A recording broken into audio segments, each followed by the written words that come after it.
History 101, Lecture 2, Southern Colonies, Audio Lecture, Part 3.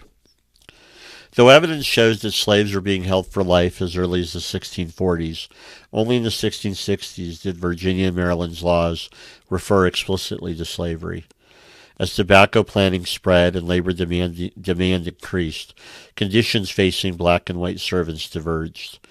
To encourage migration, colonial authorities tried to improve the status of European servants. Simultaneously, Africans and African Americans' opportunities for freedom were restricted. By 1680s, ideas of racial difference were strongly reflected in the colony's laws, despite their small black population. New laws, for example, mandated that children of free enslaved parents would have the legal status of the mother, ensuring that masters could profit from sexually abusing female slaves, since a child would become the master's property.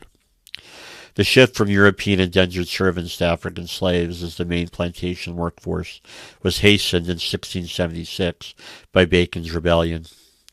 Governor William Berkeley had long ruled Virginia through a corrupt regime, forged an alliance with a small elite of the colony's wealthiest tobacco planters, giving his support to the supporters the best lands as European settlement pushed inland.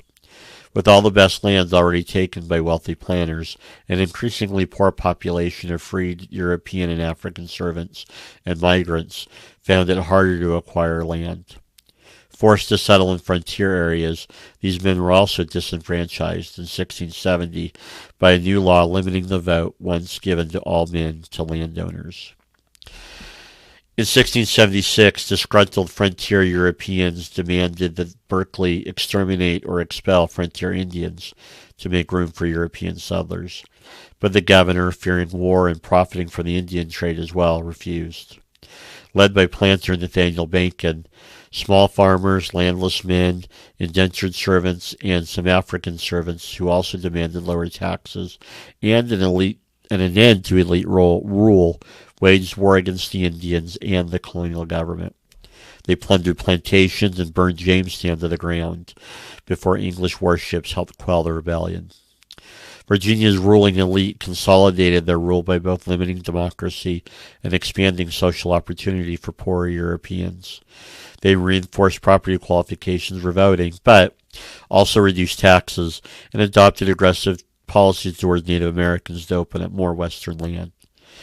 Most important, tobacco planters more and more spurned potentially rebellious European servants for African slaves, making the Chesapeake region a society based on English or on African slavery. Between 1700 and 1750, Africans and people of African descent went from 1% to almost 50% of the colony's population. Almost all were slaves. Several factors contributed to the growth of slavery in Virginia. In 1705, Virginia's legislature adopted a new slave code embedding European supremacy in law, clearly defining African slaves as property and sharply limiting the freedom of free and enslaved black Africans and African Americans. Virginia had shifted from being a society with slaves, in which slavery was just one labor system among other systems, to a slave society in which slavery was central to the society and economy. Europeans, Indians, and Africans alike all feared enslavement. Slaves often tried to escape, and those who spoke or read English or were familiar with European culture sometimes contested their condition. Slaves continued to resist their masters even as legal avenues for freedom receded in the Chesapeake at the end of the 17th and beginning of the 18th century. Bacon's Rebellion was one of only many crises in the late 17th century colonial America.